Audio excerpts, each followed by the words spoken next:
नरेला में एक मर्डर की घटना सामने आ रही है, जहां एक नाबालिग की हत्या कर दी जाती है। 19 तारीख को ये हत्या इंडस्ट्रियल एरिया में की जाती है, जिसके बाद से अभी तक घर वालों का आरोप है कि कोई भी आरोपी अभी तक पकड़ा नहीं गया है। 19 तारीख को ये जो चाकुओं से उसके ऊपर हमला होता है इंडस्ट्रियल एरिया में, और आज उसका जो है अस्पताल में वो लड़का जो है दम तोड़ देता है। नाबालिग के लड़का बताया जा रहा है। घर वालों से बात करने की कोशिश करेंगे, जानने की कोशिश करेंगे क्या घटना हुई थी। आप कौन है? सर मैं उसका बड़ा भाई हूँ। क्या क्या घटना हुई है, कैसे हुआ? सर घटना हुई थी, मेरा छोटा भाई, ये दोनों क्लास में पढ़ते थे, इसका भी भाई पढ़ता था। इन दोनों में लड़ाई हो गई, इसने मेरे भाई को मारा है। और उसके बाद जब मेरे भाई ने जब नाखून लगे हुए थे तो मेरे घर पे आया, बताया। उससे पहले ये जो अली से भाई से लड़ाई हुई थी, ये अली इसका भाई, ये मेरे घर पे आए। और उसके बाद हम समझा रहे कि एक ही क्लास में पढ़ते हैं, नहीं लड़ना चाहिए है। उसका भाई उल्टा सीधा बोलने लगा है। उसको उस समय हमारे साथ वाले हमारे पड़ोसी है, उन्होंने भेज दिया उसको है। जब मैं ट्यूशन चला गया, घर पे कोई नहीं था, बस मम्मी थी, मेरा छोटा भाई था। ये घर पे आया, मम्मी को भी धमकी दे गया, ये सब दे गया, धमकी गाली। कौन धमकी दे गया? अली दे गया, और उसके साथ सानू रहता, वो दोनों गाली दे गए हैं। कहा कि तेरा बेटा चाकू जहाँ, तेरा पति और तेरे दोनों बेटे जहाँ मिलेंगे वहाँ मार दूंगा। हाँ, उसके बाद शाम को उसके घर पे गए और कहा, उसकी मम्मी हमें जान पहचानती थी, तो उनकी मम्मी ने हमें घर पे बुलाया, आराम से बैठाया है। बोला क्या हो गया? मैंने बोला आपके बेटे ने हमारी मम्मी को गाली दी है ऐसे ऐसे।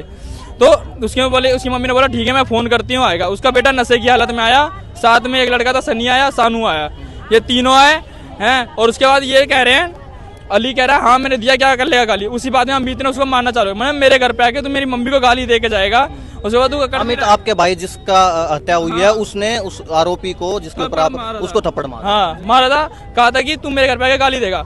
अली क्या कह रहा है कि तू जहाँ मिलेगा वहीं तेरे को जान से मार दूंगा, तेरे भाई को भी मार दूंगा, तुम तीनों को मार दूंगा, तुम मेरे घर पे आए हो। उसके 15-20 दिन बाद मेरे भाई को चाकू मार देगा ए ब्लॉक पे।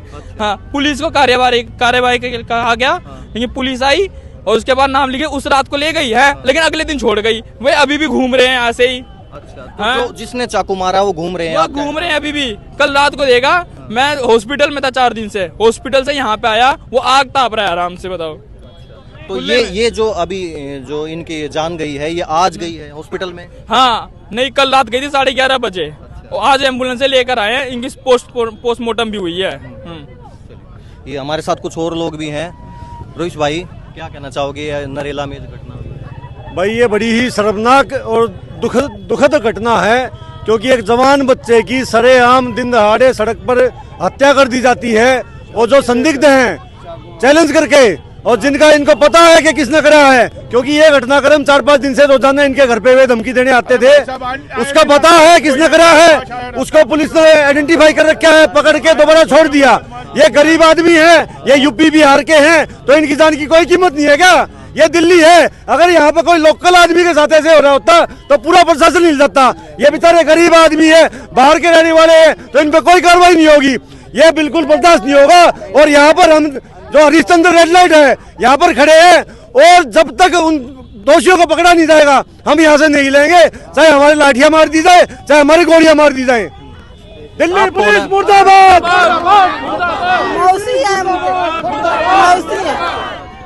मौसी है लड़की, हाँ, वो मेरी बहन है।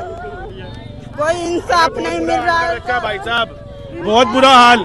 यहाँ इतना घटिया कंडीशन हो चुकी है, गुंडागर्दी, बदमाशी, छीना जब्ती और गंदगी हर एक तरीके से त्रस्त हुए पड़े हैं यहाँ।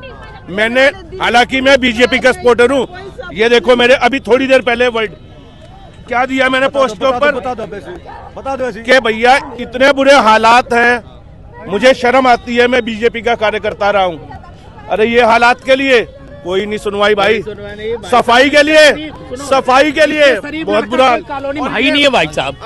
17 साल का लड़का, इतना शरीफ लड़का ना भाई साहब, कोई भी नहीं है कॉलोनी के अंदर, अभी भी नहीं है, किसी से बात नहीं करता था भाई साहब। पढ़ने लिखने वाला बच्चा था, मेहनती बच्चा था, अपने माँ बाप के सपनों को पूरा करने के लिए नौकरी की तैयारी कर रहा था।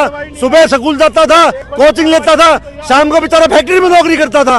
एक ऐसे आदमी के, ऐसे बच्चे के लिए आपके दिल में बिल्कुल भी संवेदना नहीं है। इतने इंसेंसिटिव हो गए हैं, इतने संवेदनशील हो गए हैं। क्या सिर्फ पुलिस को, प्रशासन को सिर्फ पैसा दिखाई देता है? यही किसी नेता के बच्चे के साथ हो रहा होता तो अभी तक कार्रवाई नहीं होती क्या? पूरे क्षेत्र के क्रिमिनल को उठाइए भाई साहब, जल्दी कार्रवाई चाहिए। कौन सा केस बताओ एक भी आपकी लाइफ में हो कि मर्डर केस के अंदर बंदा हाथ के हाथ बाहर आ गया। कौन सा केस है ऐसा? क्यों ये गरीब बच्चा इस वजह से वो बंदा बाहर आ गए? यार कुछ तो शर्म करो यार। अब एरिया में सबूत नहीं मिल रहा तो उसको अगले दिन ही छोड़ दोगे क्या? है 2-3 घंटे के लिए लेकर गए थे उसको ना टॉर्चर नहीं किया ना कुछ किया, बस उसको गए अगले दिन लाके छोड़ दिए। कुछ भी पूछताछ नहीं है यहाँ पे, कुछ भी इतनी भी नहीं है ताकि ये उसको पकड़ के जिस रोज लड़के के चाकू लगा उस रोज मैं बोला हूँ पुलिस वाले आए हैं पकड़ के ले गए 1 घंटे के लिए, 1 घंटे के ले गए, उस बंदे को छोड़ के फिर दूसरे को ले गए, फिर उसको छोड़ के फिर तीसरे को ले गए, कोई भी कार्रवाई नहीं किए। ठीक है ना? मम्मी से पूछो, मम्मी का क्या हाल हुआ? मेरे बच्चे का मार दिया, वो पापी मार के गया, मेरे बच्चे का मारा सामने, मेरा आपके सामने मारा? वह सामने पार्क में मार के भाग गया 7 बजे। मेरे बच्चे के किसने मारा? धमकी दे के गया। छोटी सी स्कूल में इतनी सी लड़ाई हुई है, छोटा सा बच्चे का थी। ना बताओ